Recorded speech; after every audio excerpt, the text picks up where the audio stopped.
In 1800, in the little town of Sullivan, Maine, a ghost was haunting one family's cellar. And we know all of this because over 100 people witnessed this ghost. Welcome to Ladies Fright. I'm your host, Joan.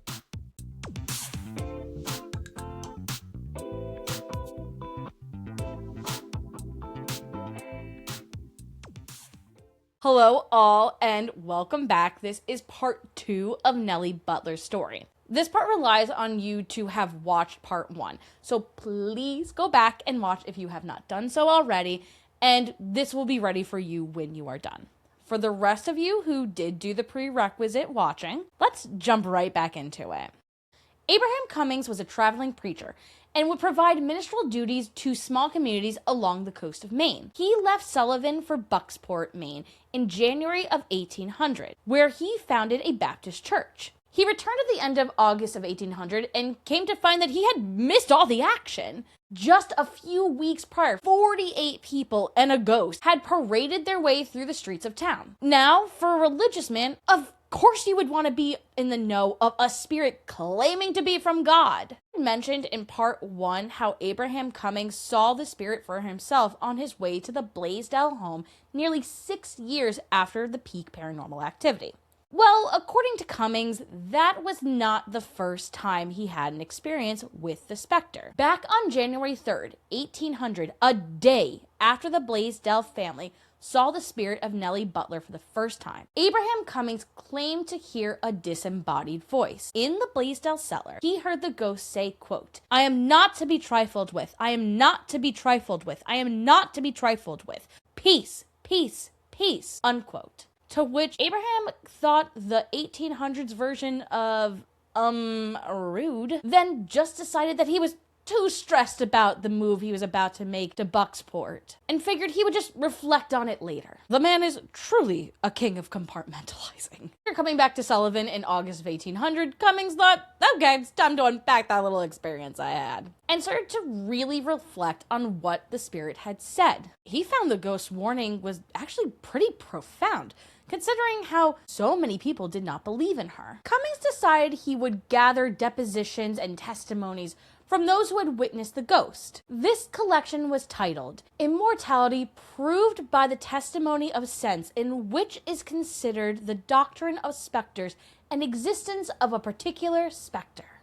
Yeah, that is a paragraph of a title and not just an excerpt from the text. Published in 1826, the work included letters, depositions, and testimonies from 30 different witnesses, including Cummings himself. So now you may be wondering, if this haunting had so many witnesses, and not only that, those witnesses had their experiences documented, why haven't I heard of this haunting before? There are 2 editions of Cummings' text, one in 1826 and another in 1859. The text was extremely rare.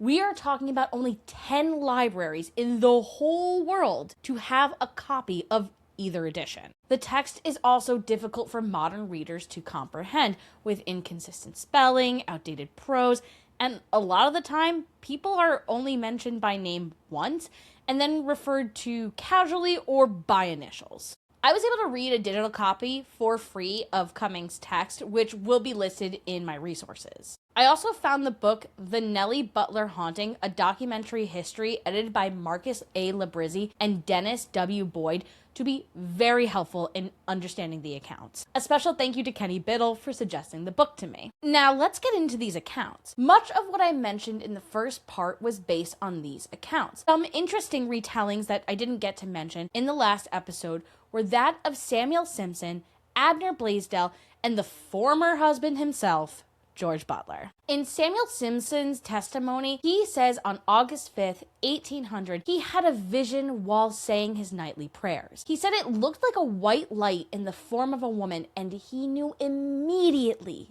it was Nelly Butler. From the testimony, quote, "In the name of the Lord, I said, for what purpose are you here?" But there was no answer. I spoke again. "In the name of the Lord Jesus Christ, who are you and what do you want here?" My wife, greatly surprised and seeing nothing, asked what was the matter. I told her I saw an apparition. "No," she replied, "you are deranged. It is the moon you see." At that moment, the apparition disappeared. When we were composed, we agreed to mention the matter to no person, and we conducted accordingly, unquote. In her own testimony, his wife confirms she saw nothing that night, but Samuel reacted like he was seeing Nelly in the room with them. In a letter Cummings wrote, he described a time where Abner Blaisdell and 14 other people were talking with the ghost. Abner had gotten word that his father was sick and decided to ask the ghost if she knew anything concerning him. Nelly told him, quote, "Your father is in heaven praising God with the angels," unquote. AKA, he was dead.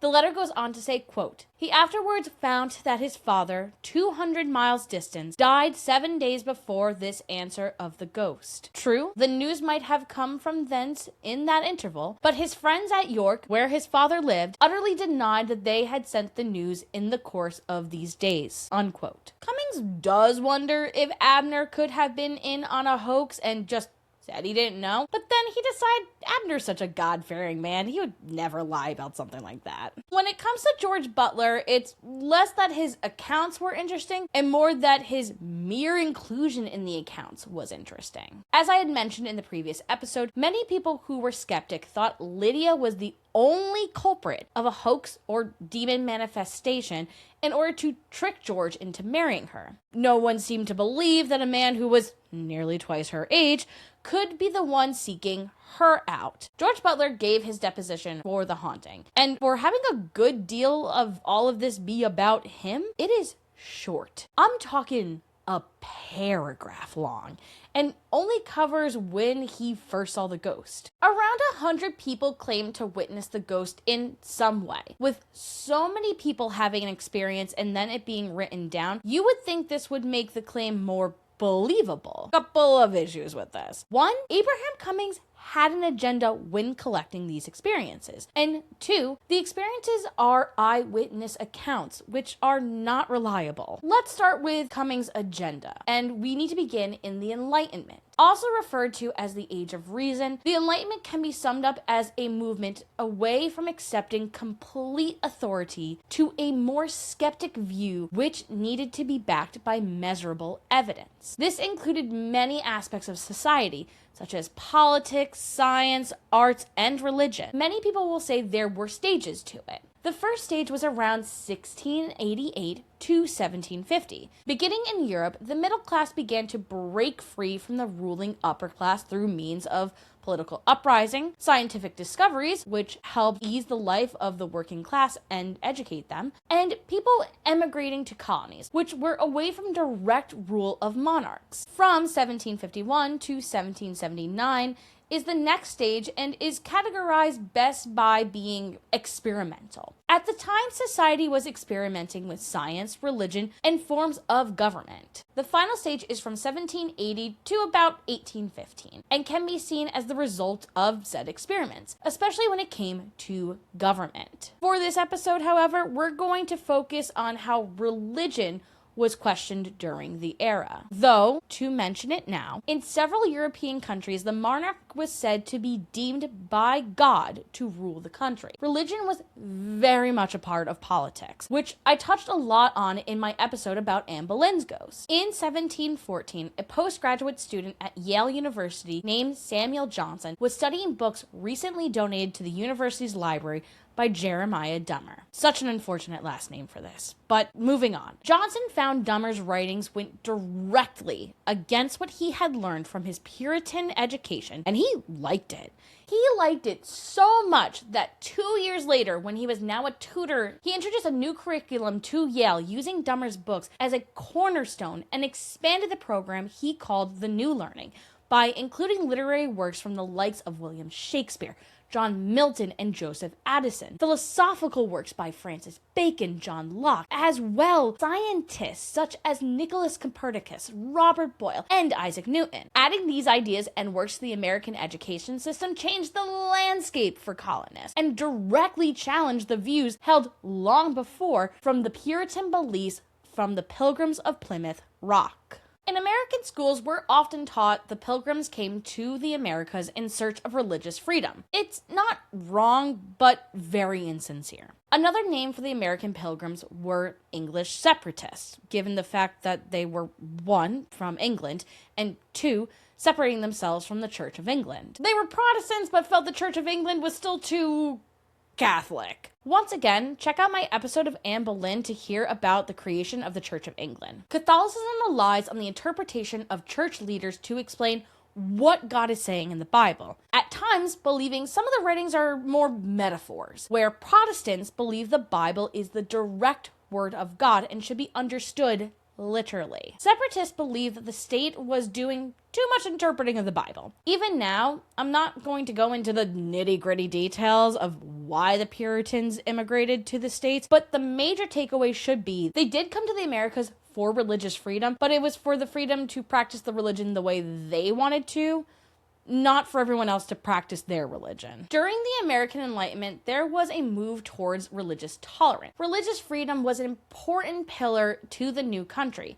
James Madison said in 1792, quote, "Conscience is the most sacred of all property," unquote. During this time, a skepticism towards the Christian God and his influence on how the world physically works and politics began to arise. This led to some atheism, or the rejection of God. However, there was a bit more common philosophical belief in a deity based on reason. From my understanding, deists believed God created the universe and how it worked and gave humans rational thought so that they may observe the world and make judgments on what God's will is, instead of believing church doctrine was the only way to interpret what God expected of humans. When I was reading Cummings' collection of testimonies about the haunting, I told my husband I felt like I was missing information, that the scope of what I was being told to me was very limited. I was surprised that out of over 100 witnesses, there was no one saying that they thought this was a hoax or even other theories outside of the supernatural of what was happening.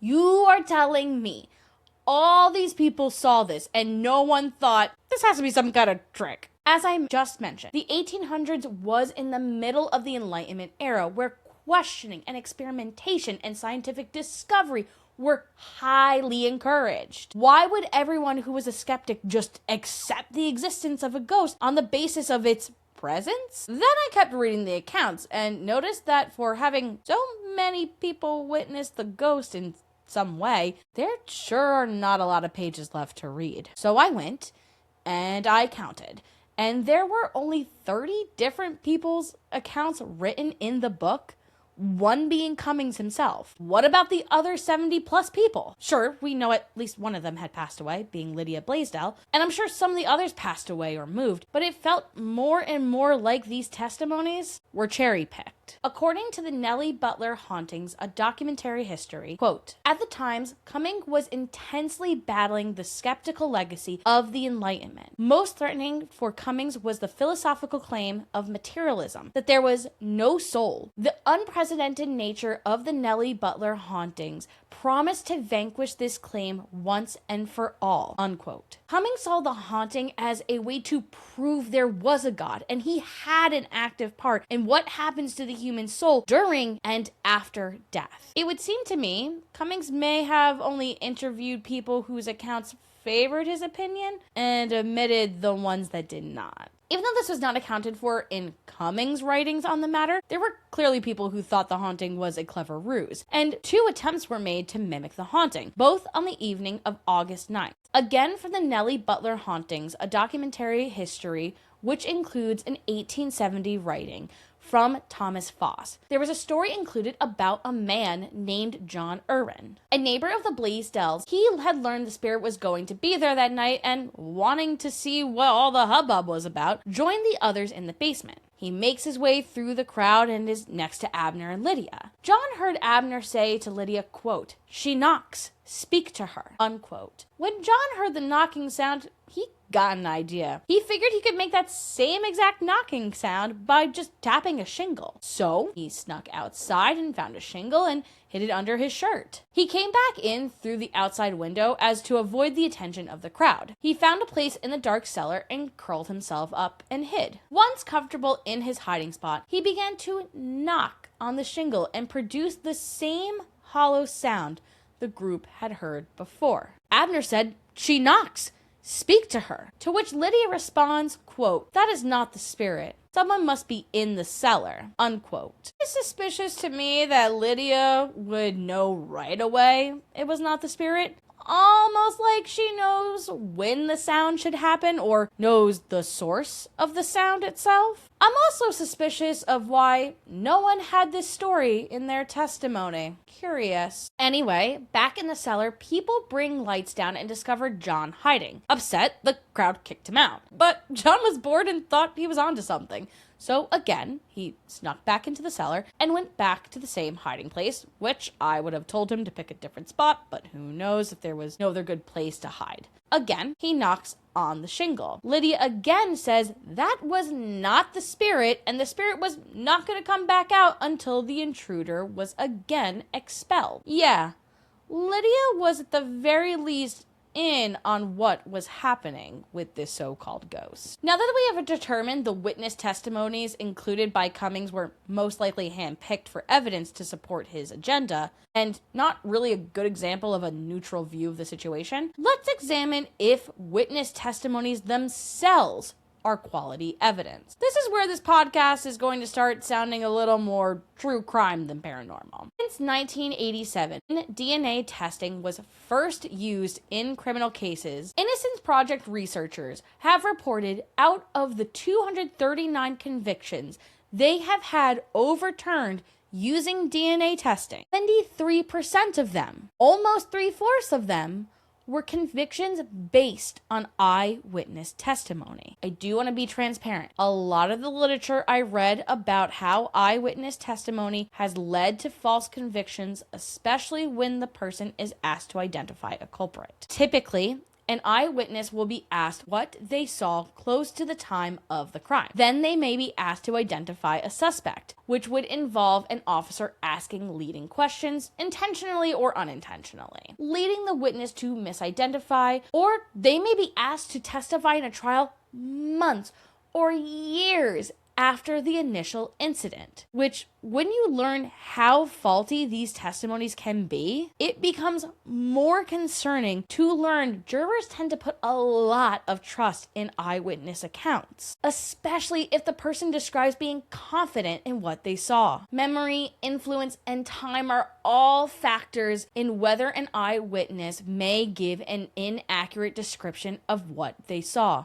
A lot of the resources I looked at use the following example. Most people believe memory is like replaying film and the details remain constant on every recall. I don't know if the majority of people feel this way about memory, but I do think they don't understand how easily manipulated memory can be. Memory is a reconstructive process, meaning whenever you recall a memory, your brain is constructing the thought every single time. Because of this, your perception of an event may change based on new information. Listening to someone else recall the memory, hearing the event from media sources like news or social media, even talking with people about the event and them giving their thoughts on it could change how you remember the events. When it comes to criminal investigations, this is where investigators and legal counsel have to be cautious in how they ask a witness to recall their memory. Asking a leading question could make a witness remember instances differently. When it comes to the accounts Cummings collected, we don't know what he asked the participant. We don't know if he just invited them to sit down and say what they could remember, or if he asked pointed questions or pushed for certain details. We know he had an agenda for asking for their accounts. We need to remind ourselves when reading them that the way the information was obtained may also have been in a manner to fit the wanted narrative. Another major reason in both criminal trials and Nelly Butler's case for testimonies to be faulty is time. The strongest eyewitness accounts happen moments after the event. The more time between the event and the testimony, the longer the person has to sit with the memory, and the more likely the memory could be contaminated. Based on Lydia's death being referenced in the testimonies, we know Cummings did not start depositions until at least March of 1801. A year and 3 months since the initial sighting of Nelly, and 7 months after the last. 7 months is plenty of time for people to compare notes with each other and add to the memory, or some may have even forgotten certain details. When your memory has gaps, our pattern-loving brain comes up with ways to make it make sense. Just a few other things that could affect the perception of an eyewitness are exposure duration to the perpetrator and crime scene variables. Exposure duration means the longer someone is exposed to the perpetrator, the more likely they are to remember them and details about them. We know some people were not allowed to be close to the spirit, and we know others never saw her, just heard her voice. If someone was faking the haunting, eyewitnesses were not able to see whomever was doing it for long durations of time. When reading about crime scene variables, the first thing they mention is lighting. I am positive it is no mistake why the ghost was only seen in the cellar, with light surrounded by complete darkness. It should come as no surprise that it's hard to see in the dark. At the time, all light would have come from a flame. Because flames move, it can distort how something looks. According to 9planets.org, on the night of August 13th, 1800, the moon was at a waning crescent stage. So some light compared to a new moon, but not as much light as a full moon would lend. It is never said why the procession only went to the Miller's house that night. I have to wonder if it is because the ordeal took too long and the ghost needed to be back inside before the light of the sun illuminated the truth. I really like Nelly Butler's ghost story.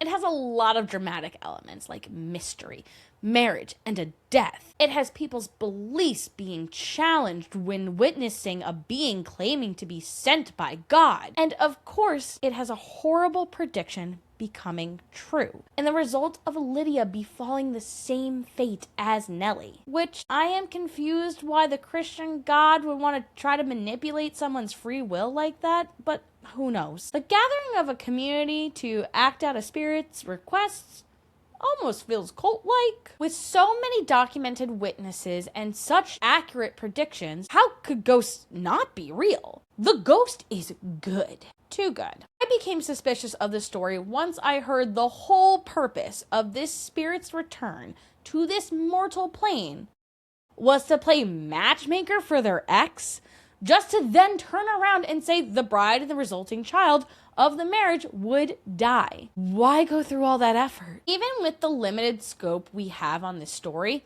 there are still some ideas on how the ghostly image and voice could have been achieved. Almost all the articles I read and podcasts I heard about Nelly Butler's haunting was focused on the marvel of the haunting itself and less on how it could have been a hoax. So these suggestions in how the haunting was potentially faked come once again from the Nelly Butler Hauntings, a documentary history. For the voice, some have guessed that Lydia was using ventriloquism to throw her voice and make it seem like it wasn't coming from her. However, many of those who examine the story do not believe Lydia knew ventriloquism, and it would be more likely that there was an accomplice speaking. It would have not been hard to hide another person in the cellar. Once everyone was in the cellar, Abner would often blow out one candle with which he had led the group down. Quote, "Given the poor light of a candle or two and size and contents of the Blaisdell cellar, it was certainly possible for someone to be hiding there. Besides the entrance from the inside of the house in the east room, the cellar contained two other forms of access, a bulkhead or outside door, and at least one window unglazed with a wooden covering." Unquote. Occasion, the voice would send everyone in the cellar upstairs and then call them back down before she would physically appear. Almost like she had a little time to set up. But who could have been the accomplice? People claimed the figure looked like a young woman, and people had eyes on Lydia. It might have been Hannah. Who is Hannah? Hannah Blaisdell is the oldest Blaisdell daughter. She would have been around 20 years old when all of this was happening. She is mentioned a handful of times during the depositions and testimonies, so we do know that she was present at the home. However, the lack of her being noted in people's accounts tell me either this girl was super boring and no one cared that she was there, or she was suddenly unaccounted for when the spirit was around. More on my thoughts of Hannah being an accomplice a bit later. Nelly's family, including her mother, father, and one of her sisters, said the voice sounded like Nelly on her deathbed, which Nelly had gone through a traumatic birth and was deceased within 24 hours. I'm sure her voice then did not sound like her everyday speaking voice. It was probably weak sounding and hoarse. They had also not heard Nelly speak for over 3 years. I'm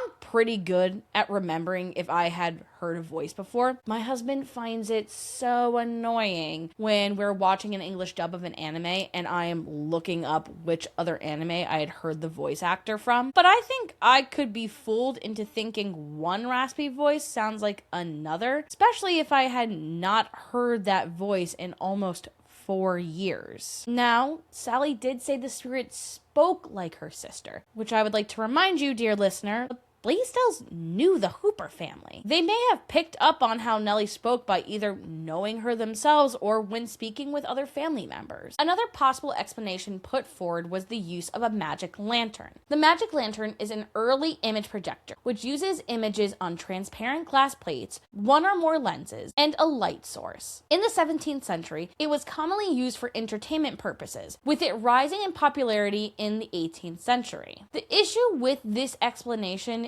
is there doesn't seem to have been enough room in the cellar with all the items and people in it to allow the magic lantern to project. Since it projects the image, if a person or object got in between the magic lantern and the surface it was projecting onto, then the illusion would be ruined by shadows. So even those who believe it was a hoax are not exactly sure how the hoax was done. I'm in the same boat. I really believe this was a hoax, but full disclosure, I don't know how it was done. It is just a gut feeling I have. That being said, I need to give a bit of a warning. The next part of this episode is speculation. It is all just me pondering. I have no proof. I'm basically just thinking out loud from this point on until my closing statements. I would also love to hear if you think my ideas are completely wrong and why. And I would also encourage you to put your own thoughts in the comments down below. My first speculation, or maybe I want to call it a hunch, is was someone hiding in the walls? Several accounts talk about hearing the spirit either knocking or speaking in different parts of the home, but only being physically seen in the cellar. I believe someone was pulling a hoax, so I was thinking, how could someone make a sound so quickly coming from different portions of the house without being detected? This reminded me of the bizarre true crime case of Daniel LaPlante. Priscilla Gustafson was a nursery school teacher who lived in Townsend, Massachusetts, mother to Abigail, who was 7, and William, who was 5, and pregnant with her 3rd child. On December 1st, 1987, Daniel LaPlante came into the Gustafson home. He SA'd and then shot Priscilla twice at close range. He later took her 2 beautiful children and drowned them in separate bathrooms. LaPlante became a suspect only 2 days after the murders due to his history. What LaPlante did prior to this horrific act of violence is what reminded me of Nelly Butler's ghost. However, I think it's important to bring attention to the victims. The portion of the story I am focusing on is very scary. However, no one was physically harmed. I don't think it's fair to the Gustafson family to leave out the horror they had to go through at the hands of LaPlante. Daniel LaPlante is a story of many failed systems, which led to a tragedy. I have a friend, Bryn, who has a podcast called Crime, Cult, and Coffee, and she asked me to come on and talk about this at some point. So be on the lookout for that announcement. I did an episode with her prior about the Greenbrier Ghost and Clinton Road. Check her out if you have the chance. I will have her link down below. Tell her Ladies Fright says hi. In the year prior to the Gustafson murders, in 1986, LaPlante asked out Tina Bowen. Tina had recently lost her mother, and her younger sister and father were still very much mourning the loss. Soon after one bad date with LaPlante, the Bowen girls missed their mother and tried to contact her through a Ouija board session. After this, the girls would hear noises in the house. Items would go missing. Food would disappear from the cabinets. One stormy night, one of the Bowen girls saw a shadowy figure in the kitchen. After a big flash of lightning, the figure was gone. At first, the girls thought it may be their mother from beyond the grave. Then they started to worry they had summoned an evil spirit. That was until the night their father, who also happened to be home and heard the noises. He found a boy with dark face paint, wild hair with ketchup and mayo in it, holding a hatchet in an upstairs closet. It was Daniel LaPlante. When searching the home, the police found Daniel LaPlante had broken into the Bowen home and found a gap in some of the interior walls to live in. The girls were not being haunted by a ghost, but by a living person. LaPlante had dug out other parts of the wall so he could walk through freely, even going so far as to spy on Tina by cutting out electrical outlets to look through them. This made me wonder if the Blaisdell home could have gaps in between the walls, which someone could move room to room without being noticed. Unfortunately, the house is gone now, and I'm not sure if I could find a plan for them. Since I didn't see a floor plan, I would look up in the good old Google, did American homes in the late 1700s have space in between the walls? The answer was yes. There were large distances between studs, sometimes 25 inches. However, often stones and bricks were used to fill the space in order to insulate the home. Based on what I could find, I'm